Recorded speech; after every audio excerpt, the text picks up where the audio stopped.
Go live. Now we're live. There we go. We're here. Hey. There we are. So do you want to address why we're just two today? Or should I do that quick? You can do that. So don't be surprised, guys. Today will just be me and Key, sadly, because we don't know what's going on with Squid right now. Time differences, time zones are confusing, so I'm guessing something was misunderstood there, and that happens sadly. But we don't want to make it delayed even more because this is already. It would take too much delay. That would be in the 4th month of this book, and I think that's a bit too much. Yeah. But yeah, I'm excited. I'm also very excited. This is a very special book, based on my Goodreads ratings. Oh, and the positive or negative? Positive. Okay, that's good. All right. Shall we start with the questions? Yes, I'm ready. Alrighty then. Ahliina, tell me, what is your current read? My current read, surprise, surprise. And chat, as always, you can also answer the questions. So if you have a current read, let us know as well in the chat. We can see you guys. Yes. So my current read is the next book club pick, actually. I couldn't wait. I was so excited for this one because I read The Martian, and I also saw the movie. And this one is also getting a movie adaptation in 2024. So yeah, next year. And I'm already quite a few pages in. So this is my current read, and currently the only read. What about you? My current read is my chemistry book. Well, my science book. It's not my chemistry book. It's my science book for school because I need it for my exams. I also really just finished the book today.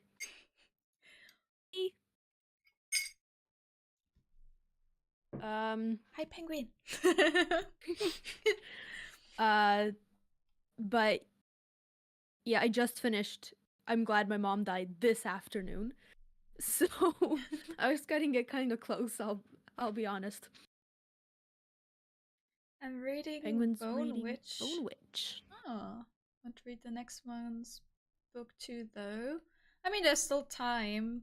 What I can really recommend with this one, I'm listening to the audiobook at the same time, because one thing I know about Andy Weir, I don't know how to say his name, is that at some parts it can get really dense with like the scientific things, and it helps me listening to it. Yeah, that's what I can really recommend if you have the chance to have the audiobook with it. Yeah. Alrighty. What are your guys' recent favorites? I already have it prepared here. It's actually a romance book, which I didn't think is gonna happen, but this one was so good. It's The Heart Principle by Helen Huang. Yeah, this made it to my top books of this year already. It was so surprising because I read the Kiss Quotient, it's called. That was already really good. It was really lighthearted, and I mean, there were some more serious topics, so it is not what I can tell with her. Is like she mixes it pretty well, like the romance with like really serious topics. But this one was apparently inspired by her like real life, and you could really tell it was very emotional, and I was not ready for it because I just had the Heart Principle, the Kiss Quotient in my mind, and I just felt really lighthearted and when I was reading this, and this was not lighthearted at all. And I don't know, at some parts it didn't feel like a romance anymore, which is probably why I love this so much.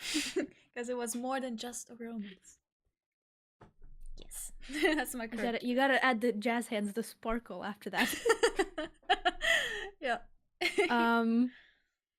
Well, I've had exams, so I unfortunately haven't really been able to read.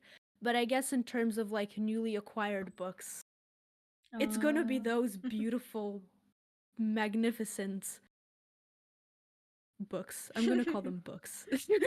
Books, treasures. Yes, my precious. These are yeah, I newly acquired Six of Crows and Crooked Kingdom Collector's Edition.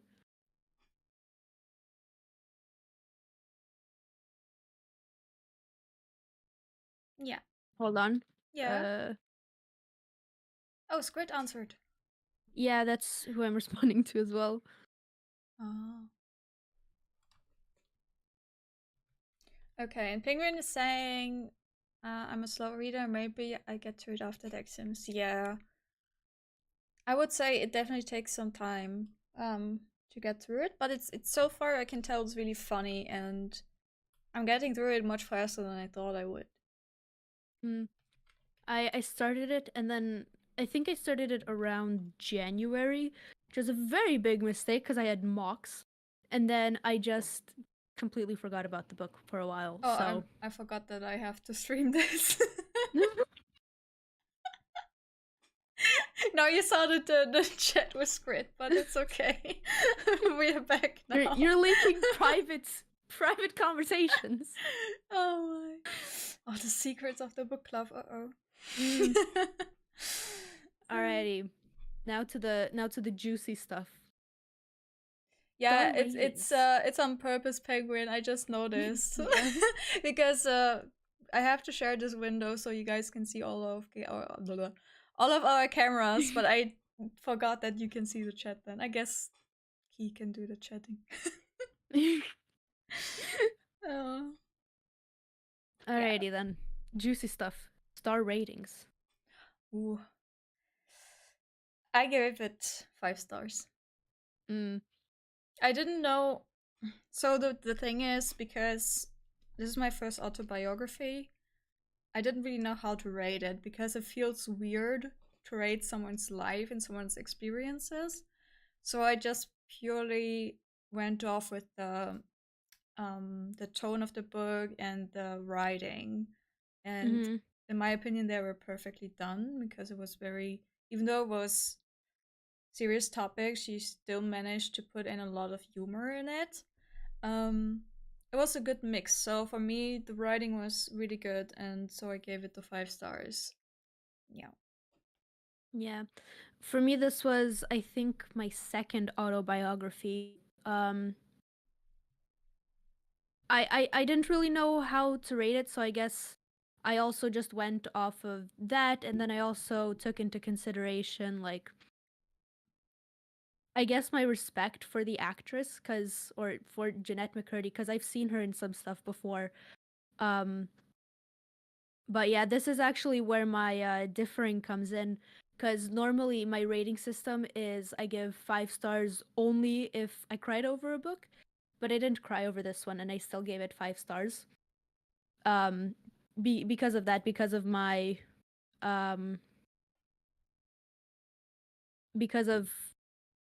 connection to the actor previously throughout my childhood.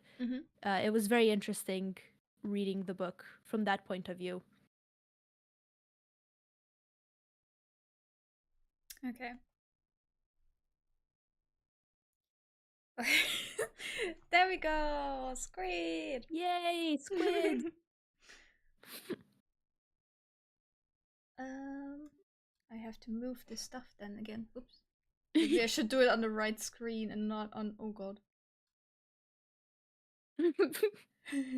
Oh no, there it goes. There we are.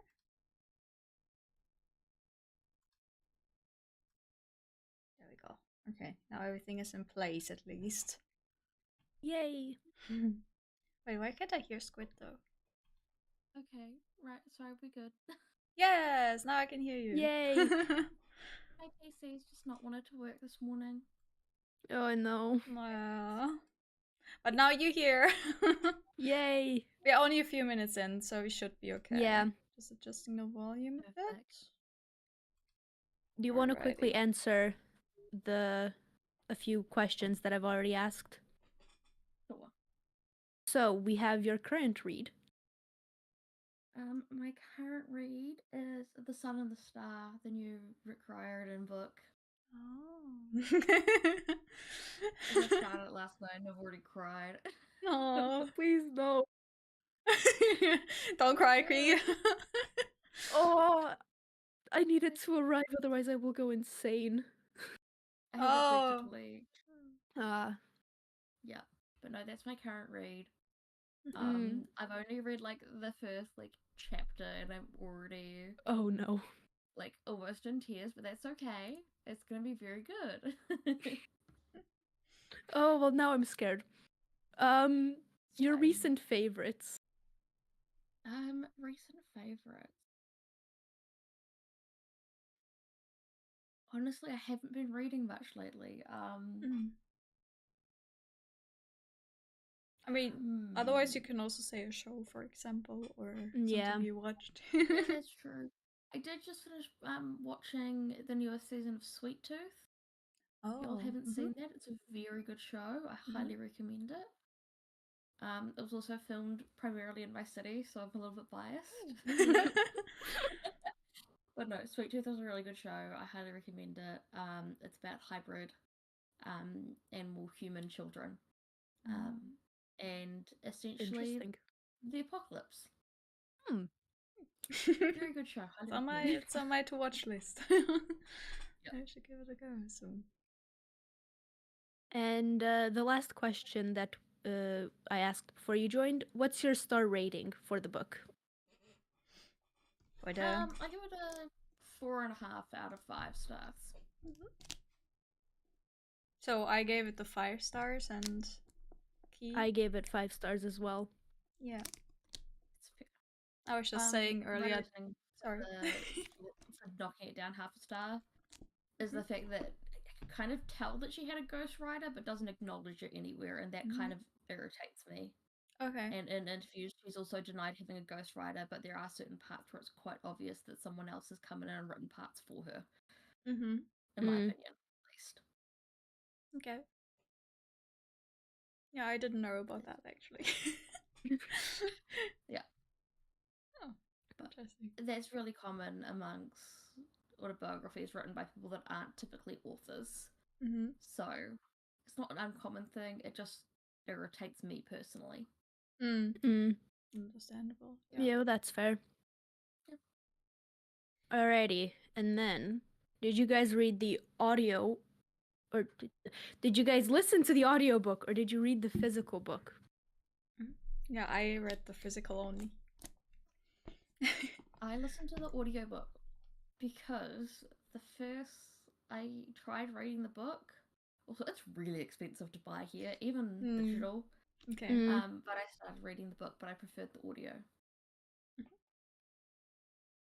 I read the physical book, as seen by my many tabs.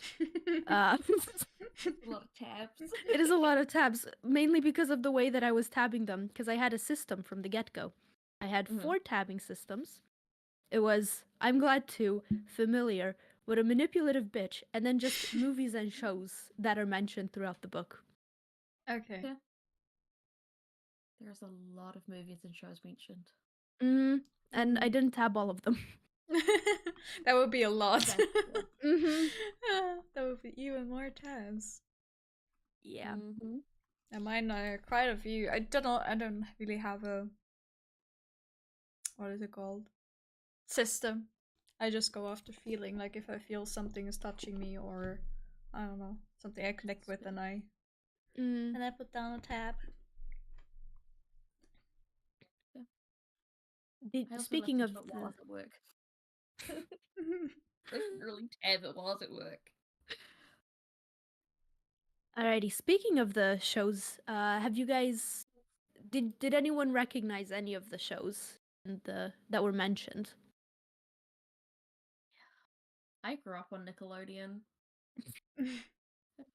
I loved iCarly growing up. So when I saw that she wrote a book, I was like, oh no. I knew something was going on there, but oh no. So I recognize a lot of the shows. I recognize Sam and Cat.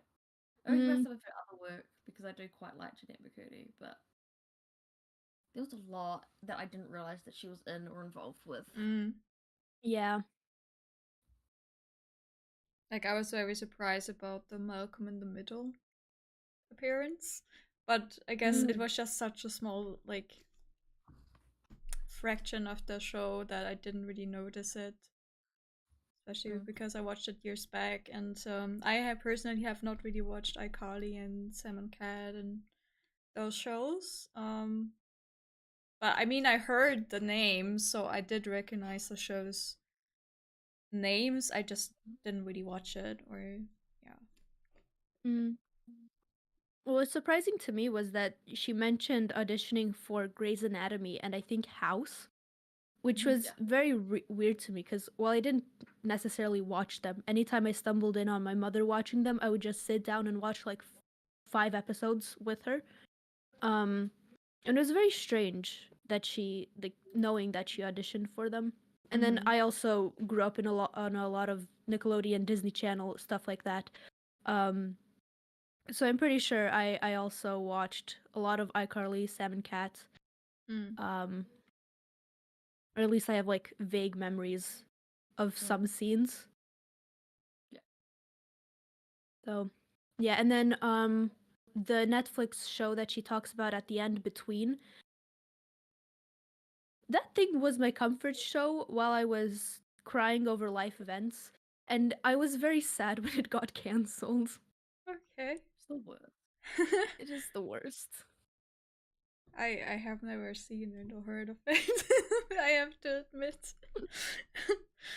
It's called Between, and it's such an interesting concept, and it was such an like, she said that she didn't really like it, which kind of broke my heart, but like I really enjoyed the first 2 seasons and I really enjoyed the concept of it. And so when it just stopped after the second season, I was kind of like, what, you're going to leave it on a cliffhanger? Because it was such a big favorite thing.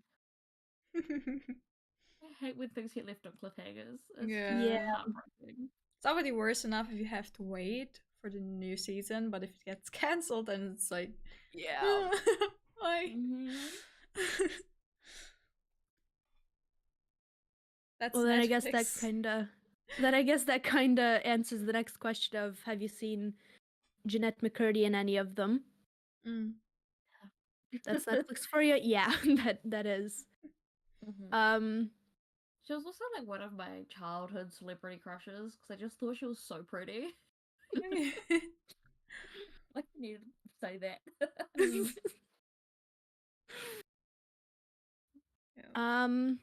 Did any actors seem familiar? Like, did names kinda? For me, it was just really the big names. Let's say that, like Angelina Jolie was mentioned one time, and just a really small scene. The Rock was kind of cute, like how you could tell that she was fangirling so much. It was very adorable. And then Ariana Grande. Yeah, that was Adam the three. Sandler and Adam Sandler, yeah.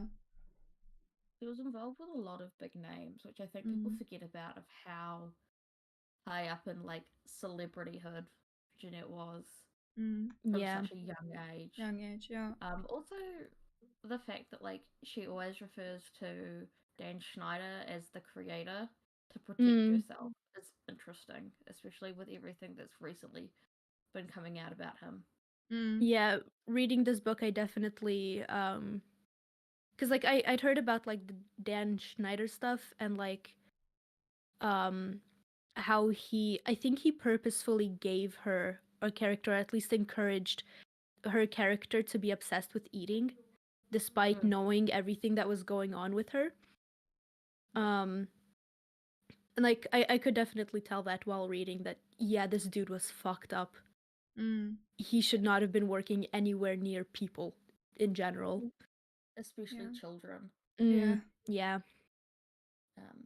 So I think I'm pretty sure it's kind of like something to do with law that she's not allowed to mention the name. It wasn't to do with law, it was to do with protecting herself because he has a reputation of going after people for defamation and ruining their lives. Mm-hmm.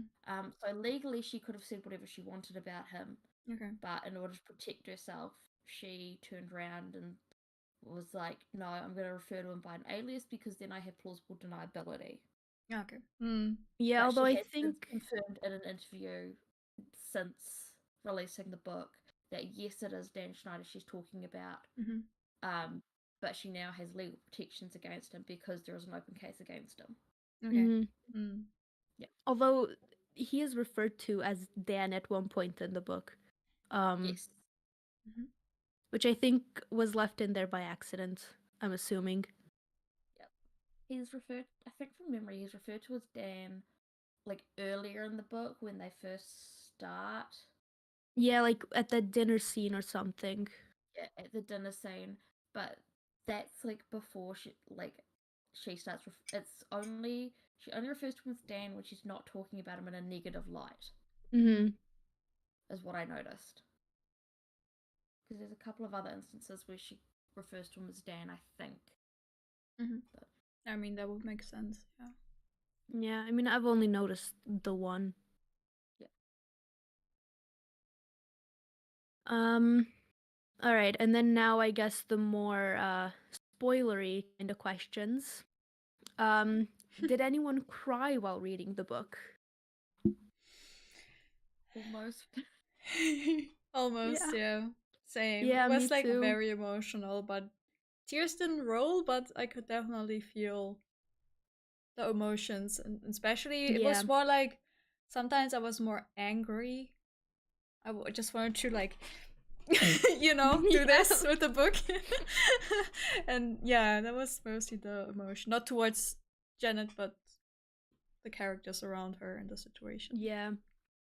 Yeah, that's specifically why I had the tab of like, I'm glad too, where her mother was just so that I was just, yeah, good thing she's not. Mm-hmm. Yep, I feel that. I didn't quite cry, but I did get close to it, especially towards the end when also in case it has been said, trigger warnings about alcohol and drug abuse and eating disorders coming up. When she started talking about how she felt being controlled by like her eating disorder and alcoholism, I was like, oh, this is starting to hit close to home because both myself and people around me have had similar but not as severe issues. Mm. And I'm just like, I was really glad that she touched on it and actually didn't make it a taboo subject and talked about it. But also at the same time, I did almost cry because I was like, it sucks that this is something people deal with, and I have seen it firsthand. Yeah. For me, the almost crying moments came when, again, near the end, but it was more so how she was realizing that her mother would still play a role, like kind of realizing how her mother would still play a role in like the recovery of her life, but more trying to become not like her mother, to try to fall out of her mother's clutches even after so long after her death. That I almost started crying. Yeah. Fair enough. Like the struggle. Hard. Mm. I'm really glad that she didn't shy away from talking about recovery, not just the struggles, because a lot of people do. They talk about the struggles, but not about how hard recovery is. Yeah. And then I'm assuming I'm blessed that I've never had to go through this, but like I'm assuming that recovery isn't that easy no matter what kind of recovery it is, that it's always a lot of times more painful than the habits that you're trying to recover from. Definitely. Yeah. The other aspect that I found really well written as well and described is that, well, you could think like, yeah, now her mother is gone, right? So she's gonna be okay now. No, it's not like that. She really struggled even after her mother's dead to like get away from this whole like circle she was in, and like like conditioning. I don't know, how do you call that? Yeah. Yeah, Yeah. that word, I think. Yeah. And that was really interesting to see, and also to have this like insight psychologically what the therapist said, and like how everything unravels, and how much she was trying also to like block it off first, to like run away from it, and yeah, trying to keep living the life how it was, even though her mother was already gone. Yeah, and then she did mention that she fell back into the eating disorders and like all of that because she wanted to honor her mother, which is very painful. And it was, I guess, interesting, and like, I don't really know a better word for it, but it was interesting to see just like this book perfectly depicts like what an impact parents have on their kids. Like even after death, it's just so much. Yeah. Just because the negative or the bad thing is gone doesn't mean the effects of that thing is gone from your life. Yeah. Yeah. Like it's rooted so deep, especially if things happen at an early age. It just, you don't know anything else than this, and you grew up like that, and it's, yeah. It was just like, that was what I'm really interested in, is like the whole psychological aspect, and I think this book dealt with that really well. Yeah.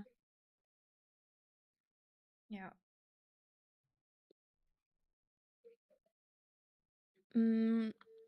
How did you think the writing style fit into the narrative of it?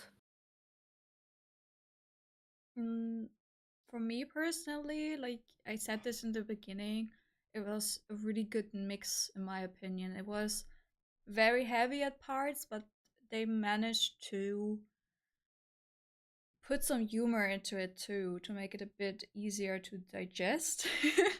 And yeah, it was just, I I don't know, I felt it was really fluent to read. Um so I personally really like the writing style, and I think it fit really well to her character, I guess. It's also interesting to see, what I found really interesting to see is how it changes. So like first she's really like polite and talks really nicely. Then she has that phase where she has already the problems with like the drinking, and you can feel that she gets more and more like aggressive, like fuck this, fuck everyone. It's really interesting to see that reflected in the writing style as well. It feels like she's actually, in the book, her character is developing, even though it's just like telling her story, but you can feel that she really dived into those moments and really fitted it to the writing. Yeah. Yeah, it was definitely interesting to see like the transitioning from her childhood into her like early 20s to late 20s. How like the trend, like, again, like she just started going fuck this, like what the fuck is he on about? Stuff like that. It was very interesting to see. And then yeah, I feel like the humor balances well with the heavy topics. Yeah. So writing style, very good. Yeah, I think it was a really good. I agree with what you guys say. Which this is going to probably lean into the next question that we had. But I think because it evolves so much as a writing style, it lends itself really well to being listened to as an audiobook, because I think in combination with the writing style as well as hearing her speak it in her own words, and it sort of immerses you a little bit more and makes the heavier stuff easier to process. Because it's not just words on a page, you're actually hearing the emotion behind it as well. That I feel like she doesn't quite get across quite as strongly in the book. Like, yes, she tells you how she's feeling, but until you actually hear her say it, there's a lot that she doesn't get into words. If that makes sense. Yeah. So because I did read like the first half-ish of the book, but then I switched over to I listened to it on the audiobook, and I found that a lot more enjoyable. Mm-hmm. Yeah, emotions wise, on the one hand, I can't imagine like how painful it must have been for her to rehash all these memories and try to write the book. Like that just seems like she's very strong for doing that. Like major respect to her for doing all of that. And then I think it's particularly in moments where it's just confusion, like when Stephen's like, "I'm Jesus Christ reincarnate." The Oh no. Yeah. the two lines of like dots and then the capital "huh" is like it very well it captures like the confusion, because like I read that and I was like, what the fuck? Yeah. Yeah, it's really funny that she tried to bring these emotions across, even if it was just written word, with how she designed it, I guess, or Yeah, capitalizations and then the spacing of words. Yeah, definitely. Although while I was reading it, IGCSE fucking ruined me, because I was just reading it out and I was like, oh, repetition. Was that for effect or was that an accident? Like, my brain's been ruined by Cambridge. Someone save me. Yeah, for me, I don't know. I personally, I always hear someone's voice in my head. Like, it's not my own when I'm reading. So I think an audiobook would also have been nice, but I didn't really need it. Like, I got through really good and still felt really the emotions. But that's just me personally. Like, in some books, I also prefer having the audiobook. And I would have, if I had the hands on one, I would have probably listened to it as well, alongside reading it. I like doing that as well. And it's I think it's cool that she actually like speaks for the audiobook as well. I think that's great. The interesting thing about this book is that normally when I'm reading like fiction books specifically, I'm normally very slow with reading them on the bus. Like it takes me a long time to get through like a few pages on like a half-hour bus ride. But with this one, I was able to just roll through the pages while I was on that half-hour bus ride, which was again very interesting because I don't normally do that. It kind of reads almost like a train of thought at some points, especially in her like younger years. It, to me at least, it sounded like a young child like rattling on about what's happening in her life. Yeah. I guess that also maybe has a bit to do with like the time span, like how long ago it is, because you don't remember everything in detail. So I think it's kind of difficult to, yeah. I think that was a good way to handle it, was doing it kind of like a train of thought. Yeah. And then the last question that we have written down, favorite quote or quotes, whichever is applicable. Yeah. I have two. Well, one of them is kind of I just have to look at the page. It's kind of two quotes from the grandpa, which, by the way, I wish that guy had more, how do you say, like he could tell that he had the right set of mind, but he was just not able to fight through. Like the women in the family seemed very, very dominant, like the mother and the grandma as well. So I wish he was a bit more had a bit more influence, let's say that. Because one of the quotes I marked is, a little girl shouldn't have to worry about her entire family, grandpa says to me one afternoon.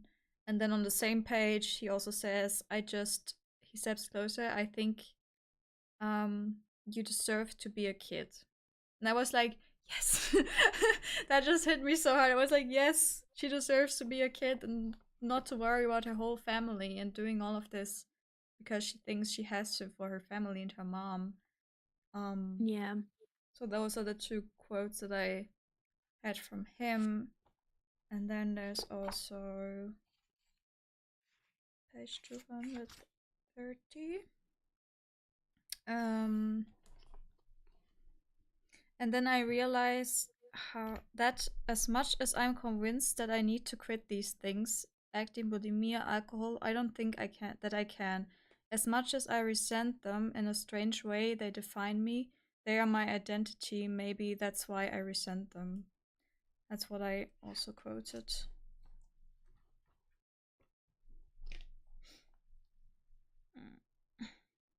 Was that even the one that I wanted? I'm actually not sure. It's on the same page. Well, you could say the other No. one as well. Yes, that is the one.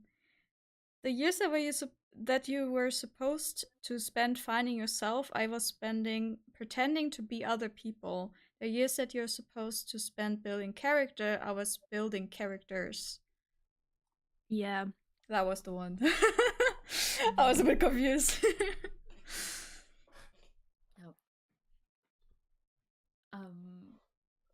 Mine is about her looking at her mum's headstone.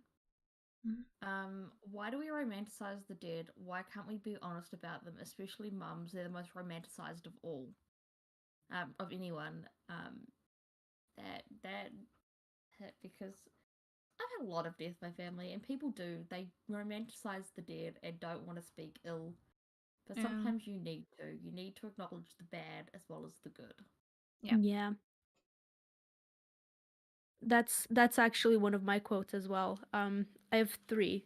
And I marked that one as familiar actually, because I have a lot of pet peeves, but one of the biggest ones is that like the way people are like, "Oh, don't talk bad about them." Like they didn't turn into saints just because they died.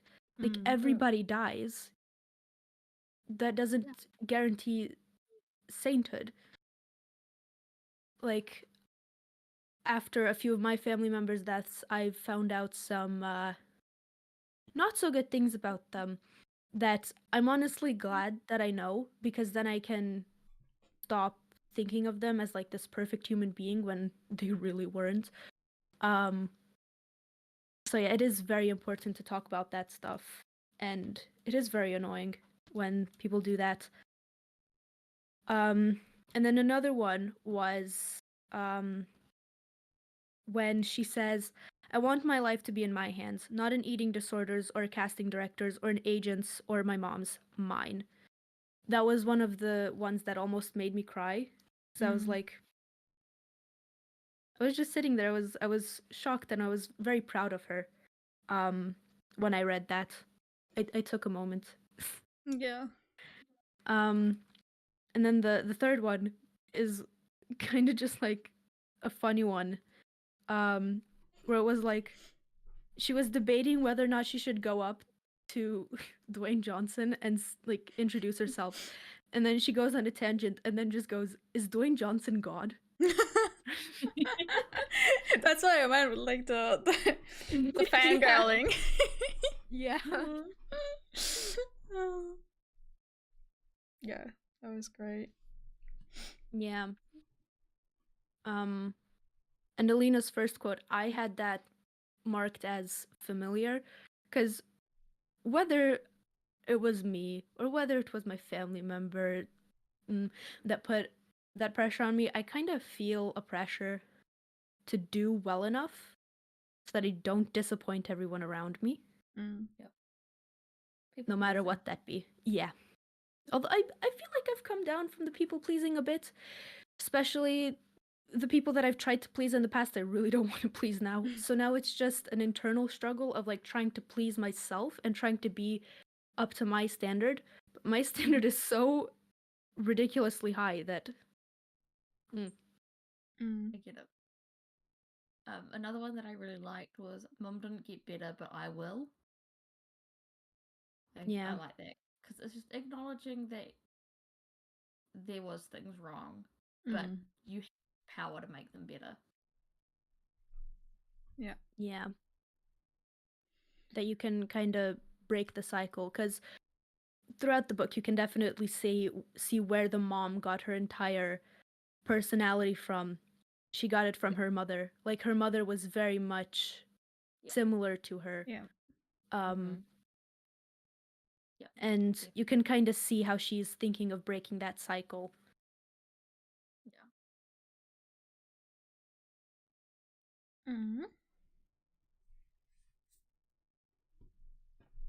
So that's all the questions that I have. Yeah. Maybe someone in chat still. But any of you have any last minute questions?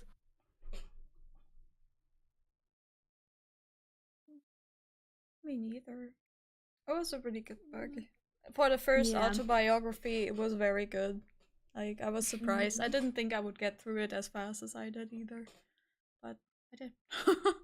Yeah, when Squid mentioned that he takes his time on, or it takes him a while to get through biographies, I was like, maybe I shouldn't be leaving this for like last minute, but I also can't sacrifice studying. So like, but I was able to breeze through it in these last 3 days. Yeah. So definitely. I'm not a fiction person like 90% of the time.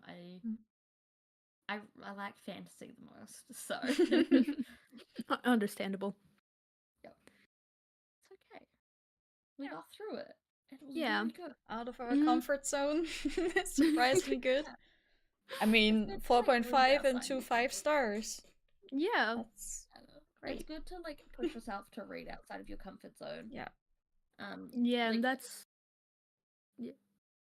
Go ahead. Sorry.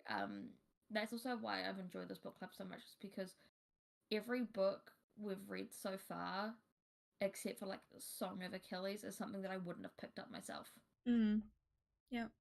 Yeah. So it's just like it's nice to have different options that we can all read together and then chat about. Yeah. That's it's very fun. Choosing books that probably wouldn't have landed as high on top of my priority list, and then just discussing them with you guys and chat. It's very fun. Yeah, I agree. We had a really good variety so far of books. I'm excited for the next book. And we're adding more variety with fucking science fiction. Yeah, that's our first sci-fi book. Like I said earlier, I already started it. I'm like on chapter 9 already, I think. Surprisingly getting through it really fast. I didn't plan to read that much yet. This is a massive book, though. It is. It's very heavy. I was shocked. Yeah. I know I'm small, but my head isn't that small. So like, yeah, it's true. Like, for a soft cover, it's really big. Yeah. But yeah, I'm excited for that one. So yeah, this is our next book club pick. Yeah. Just for some context. Yeah. I just need to try and get my hands on it now. Yeah. I can really recommend the audiobook as well. It's great to read on the side or have on the side as well. I'm excited. And I love that it's just so funny sometimes because the, what is it called, narrator of the audiobook is like, he's trying to do all the accents of the people. And there's also German and Dutch characters, and it's kind of funny how he's like trying to, but not quite there. Like the over like saturated, the stereotypical. No, not yeah. I mean, a bit. Especially like with the Russian, you can tell that where he picked it up. But yeah, it's kind of funny. He's trying to like do different voices and stuff, which I think is nice. A for effort. Yeah.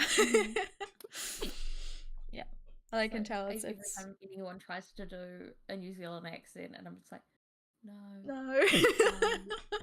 You either sound Australian, South African, or British. No one can get the New Zealand accent right. Yeah. Yeah. All right. But do you want to end Squid?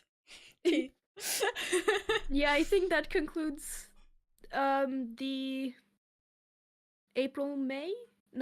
March April book discussion. Thank you for joining. Thank you for discussing with me. Okay. It was great fun. Yeah. How do I end the stream again? You're first? Which one go first? Okay. Oh, hello. Okay, now. Bye. See you next time. Yeah, see ya.